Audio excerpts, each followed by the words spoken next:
Hi అండి, అందరూ బాగుండాలి, అన్నీ నేర్చుకోవాలి, అలాగే అందులో నాది కూడా ఉండాలని కోరుకుంటున్నాను. ఈవేళ మీకు లైనింగ్ బ్లౌజ్ చాలా ఈజీగా స్టిచ్చింగ్ ఎలా చేసుకోవాలన్నది మీకు చూపిస్తున్నానండి. చంకలో ముక్క తక్కువ వచ్చిందని అటాచ్ చేసుకుంటున్నానండి. చూడండి, అలాగే అటాచ్ చేసుకోవాలి. అప్పర్ స్టిచ్ కంపల్సరీ వేసుకోవాలండి, వేసుకోకపోతే బ్లౌజ్ విడిపోతుంది. మొత్తం నీట్గా స్టిచ్ చేసుకుని మెయిన్ ఫ్యాబ్రిక్ రైట్ సైడ్ ఒకదాని మీద ఒకటి వచ్చేలాగా చూసుకుని స్టిచ్చింగ్ వేసుకోవాలి. దానివల్ల మనం కుట్టింది చంకలో ముక్క అతికింది కింద లోపల వైపు వెళ్ళిపోతుందండి. రాంగ్ సైడ్, రైట్ సైడ్ మనకి బయట వైపుకి వస్తుంది. ఎక్స్ట్రా వచ్చిన క్లాత్ అంతా నీట్గా కట్ చేసుకోవాలి. నీట్గా కట్ చేసుకుని మళ్ళీ మనం ఇలాగ తిప్పుకోవాలి.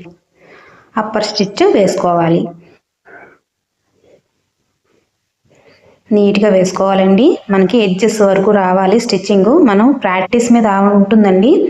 తర్వాత మనం చేతిని ఎలా ఉందో అలా మలుచుకుంటూ రావాలి. నేను చూడేసారా, అలా చేతిని అలా మలుచుకుంటూ రావాలి. ఇప్పుడు ఎక్స్ట్రా ఉన్న క్లాత్ని కట్ చేసుకోవాలి. ఇది పాడేయకూడదండి. మనం ఇప్పుడు చంకల్లో మిగిలిన ముక్క ఇలా అటాచ్ చేసుకుని నీట్గా స్టిచ్చింగ్ చేసుకోవాలి.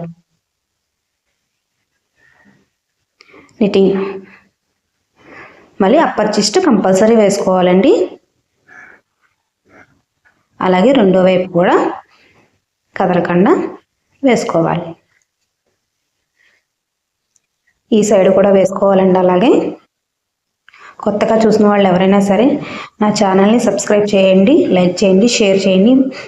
మరిన్ని వీడియోలు మీ దగ్గరికి వస్తాయండి. అలాగే కొంతమందికి నా వీడియో చేరుతుంది. సమానంగా కట్ చేసుకోవాలండి, నీట్గా వేసుకోవాలి. చూసారా, స్టిచ్చింగ్ లోపలికి వెళ్ళిపోయింది. మనకిప్పుడు సెంటర్ పాయింట్ ఎక్కడ ఉన్నదని అది కచ్చగా పెట్టుకోవాలండి. అది మనం ఫ్రంట్ సైడ్ మార్కింగ్ చేసుకోవాలి.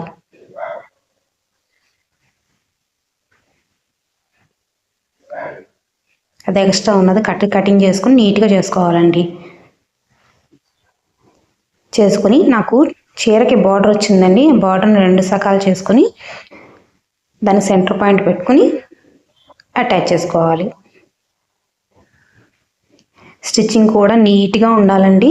మనం వేసే స్టిచ్చింగ్ వంకర డింకర్ లేకుండా నీట్గా వేసుకోవాలి. అప్పుడే మనకి బొటిక్ స్టైల్లో కూడా మనకి కనిపిస్తుందండి. మన బ్లౌజ్, మనం కుట్టుకున్న బ్లౌజ్ మనకే నీట్గా కనిపిస్తుందండి. నేను చూసారా ఎలా బ్లౌజ్ అలా తిప్పాను.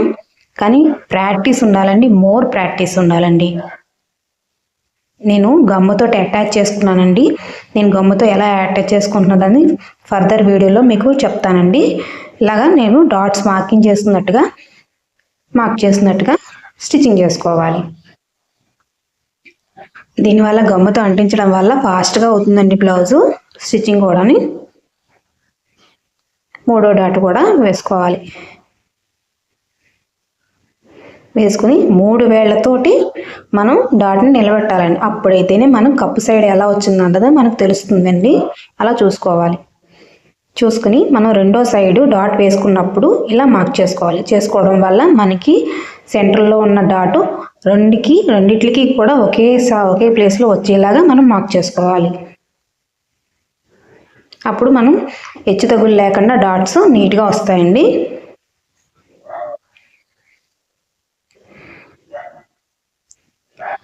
కొత్తగా చూసిన వాళ్ళు ఎవరైనా సరే మా ఛానల్ని సబ్స్క్రైబ్ చేయండి, లైక్ చేయండి, షేర్ చేయండి. మీకు ఎలాంటి వీడియోలు కావాలో నాకు కామెంట్ పెట్టండి. చూసారా, అలాగా కప్పు లేవాలండి.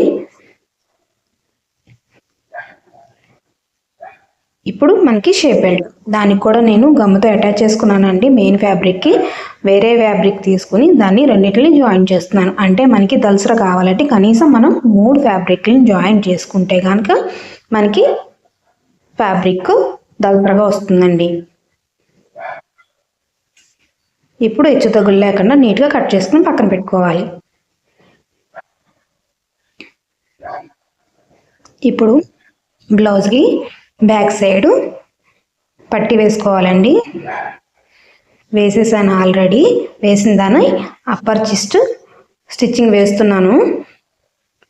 వేసుకున్న తర్వాత ఈ కుట్టు కంపల్సరీ వేసుకోవాలండి. మనము ఎదర పార్టు మనం సైడ్ జాయింట్లు వేసినప్పుడు హెచ్చు తగ్గులు లేకుండా నీట్గా మనకి వస్తుందండి. ఇప్పుడు మనం డాట్స్ మార్కింగ్ చేసుకోవాలి.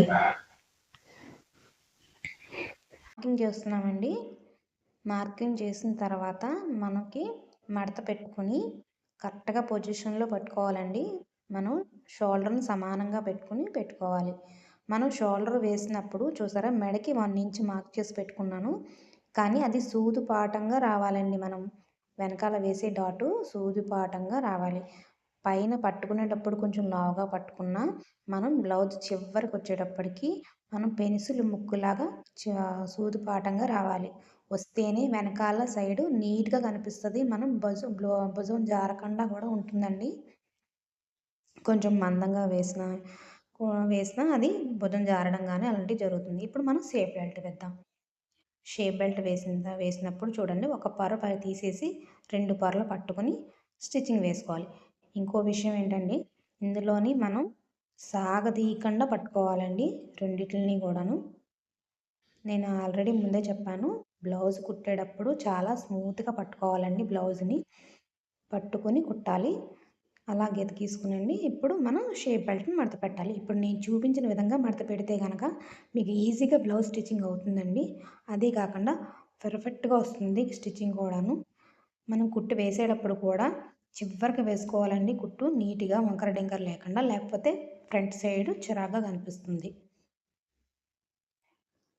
అలాగే ఉక్సులు పట్టీ వేసుకుందామండి. ఇప్పుడు నేను తాలు పట్టీకి మెడలో మెయిన్ ఫ్యాబ్రిక్లకి కట్ చేస్తాం కదా మెడ భాగం, దాన్ని తీసుకుని దాన్ని 2 మడతల కింద పెట్టుకుని దాన్ని ఇలా స్టిచ్చింగ్ చేసుకోవాలి. దీనివల్ల మనకి పీచు రావడం కానీ అలాంటిది కానీ ఏమి జరగదండి, లోపలికి వెళ్ళిపోతుంది. చూసారా, అలాగా స్టిచ్చింగ్ చేసుకోవాలి.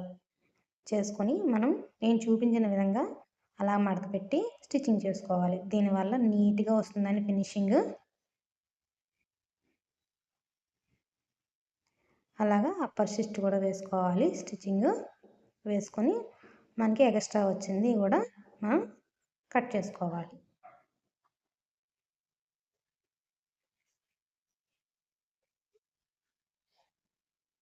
ఇప్పుడు రెండో పక్క ఊక్సులు పట్టీ కోసం లైనింగ్లో కట్ చేసిన మెడ ముక్కను తీసుకుని దాన్ని 2 భాగాలు చేసి సింగిల్ పొరదన్నది వేసుకొని మనం ఇలాగ నేను చూపించిన విధంగా స్టిచ్చింగ్ చేసుకోవాలి. దీనివల్ల కాటన్ లైనింగ్ వేయడం వల్ల ఏంటంటే మనకు నీట్గా స్టిచ్చింగ్ కనిపిస్తుంది. అలాగే మందంగా ఉండదు. మనం చూడటానికి కూడా వర్క్ నీట్గా ఉంటుందండి. అలాగా నేను చూపించిన విధంగా స్టిచ్చింగ్ వేసుకోవాలి. కొత్తగా చూసిన వాళ్ళు ఎవరైనా సరే నా ఛానల్ని సబ్స్క్రైబ్ చేయండి. అలాగే లైక్ చేయండి, షేర్ చేయండి. మీకు ఎలాంటి వీడియోలు కావాలో నాకు చిన్న కామెంట్ పెట్టండి. మనకి ఫ్రంట్ పార్ట్ 2 కూడా కంప్లీట్ అయినాయండి. ఇప్పుడు హెచ్చు తగ్గులు ఉన్నాయా లేదని ఒక్కసారి చెక్ చేసుకుందాం. మనం చెక్ చేసుకున్నది ఎక్స్ట్రా ఉన్నది కట్ చేసుకోవాలండి. కట్ చేసుకొని ఇప్పుడు బ్యాక్ సైడు, ఫ్రంట్ సైడు రెండింటిని జాయిన్ చేసుకోవాలి. సమానంగా జాయిన్ చేసుకోవాలండి.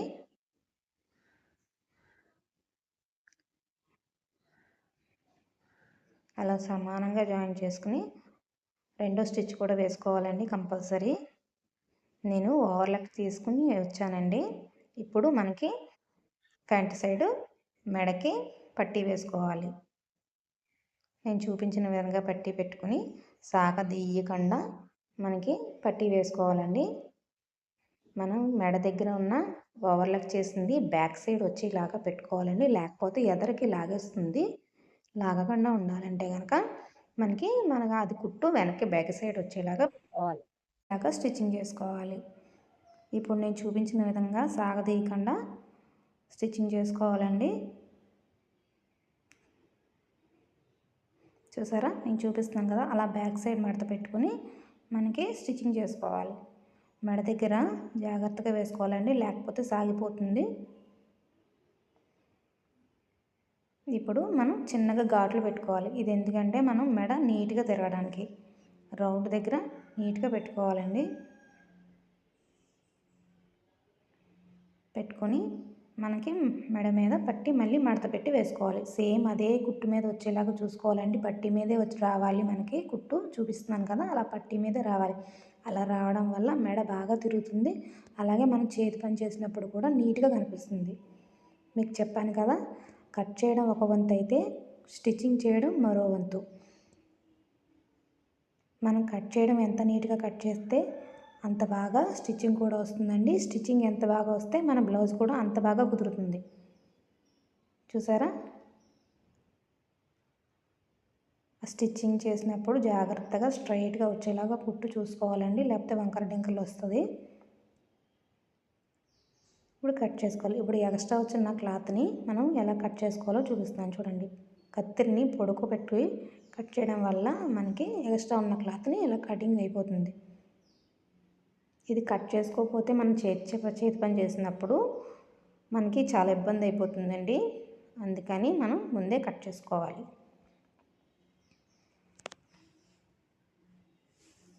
కట్ చేసుకొని నీట్గా పెట్టుకోవాలండి. మనం చేతి పని చేసినప్పుడు ఫాస్ట్గా అవుతుంది వర్క్ కూడానండి.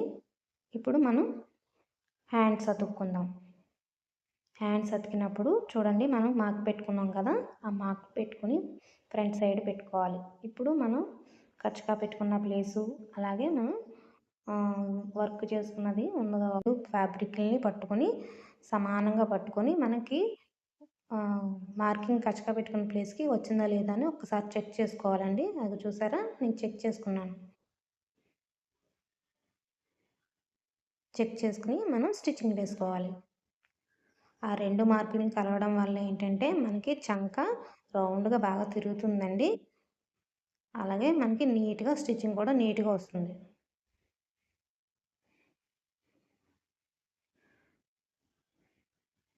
అలాగే నీట్గా వేసుకోవాలండి. నెక్స్ట్ ఉన్న క్లాత్ని కట్ చేసుకోవాలి. ఇప్పుడు మనం రెండోసారి అప్పర్ స్టిచ్ రెండోసారి వేసుకోవాలి. మోర్ ప్రాక్టీస్ అండి. ప్రాక్టీస్ ఉండడం వల్ల బాగా నీట్గా తిరుగుతుంది. చూసారా, ఇప్పుడు నేను ఓవర్లక్ చేసుకుని వచ్చానండి. ఇప్పుడు హ్యాండ్స్ అతుకుదామని సైడ్ జాయింట్లు మనం చేతు ఎంత లూజ్ ఉందో అది మార్క్ చేసుకోవాలి. అలాగే ఆల్రెడీ మనం చంక లూజు ఎంతవరకు ఉన్నదో ఒక్కసారి ఆల్రెడీ మార్కింగ్ ఉందండి. దాన్ని అది కరెక్ట్గా ఉందో లేదో మళ్ళీ ఇంకొకసారి చూసుకుందాం. చూసారా, కరెక్ట్గా వచ్చింది. ఇప్పుడు అది మనకు వేసాం కదా, ఓవర్లక్ చేసింది పైకి రావాలండి. కింద కుట్టు పైన మార్కింగు అంతా కూడా ఒకే ప్లస్ గుర్తు వచ్చేలాగా మనం చూసుకోవాలి. చూసారా, నేను ప్లస్ గుర్తు వచ్చిందా లేదని ఒక్కసారి చెక్ చేసుకుంటున్నాను. ప్లస్ గుర్తు వచ్చేలాగా మనం పెట్టుకొని స్టిచ్చింగ్ చేసుకోవాలి. స్ట్రైట్గా మనం స్ట్రైట్గా స్టిచ్చింగ్ చేసుకోవాలండి. చేసుకున్న తర్వాత మనం ఫ్రంట్ పార్ట్ షేప్కి మార్క్ చేసుకోవాలి.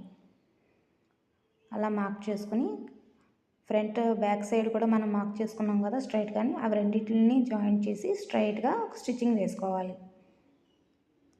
కొత్తగా చూస్తున్న వాళ్ళు ఎవరైనా సరే నా ఛానల్ని ఫాలో చేయండి, సబ్స్క్రైబ్ చేయండి, లైక్ చేయండి, షేర్ చేయండి. మరిన్ని వీడియోలు టిప్స్ తోటి మీ ముందుకి తీసుకొస్తానికి నేను ట్రై చేస్తానండి. చూడండి, రెండో స్టిచ్ వేసుకోవాలి.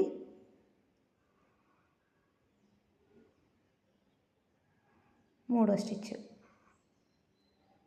స్టిచ్చింగ్ వేసుకుని మనకి సైడ్ ఉన్నది ఎక్స్ట్రా అంతా కూడా మనం కట్ చేసుకోవాలి. ఇప్పుడు చూసారా, మనకి కుట్టు వేసిన తర్వాత ఎంత స్ట్రైట్గా వచ్చిందో అలా స్ట్రైట్గా రావాలండి. వేసుకొని ఫైనల్ లుక్ ఇది ఎలా ఉందో చెప్పండి. నా స్టిచ్చింగ్లో మీకు నచ్చితే లైక్ చేయండి, షేర్ చేయండి, సబ్స్క్రైబ్ చేయండి. Please more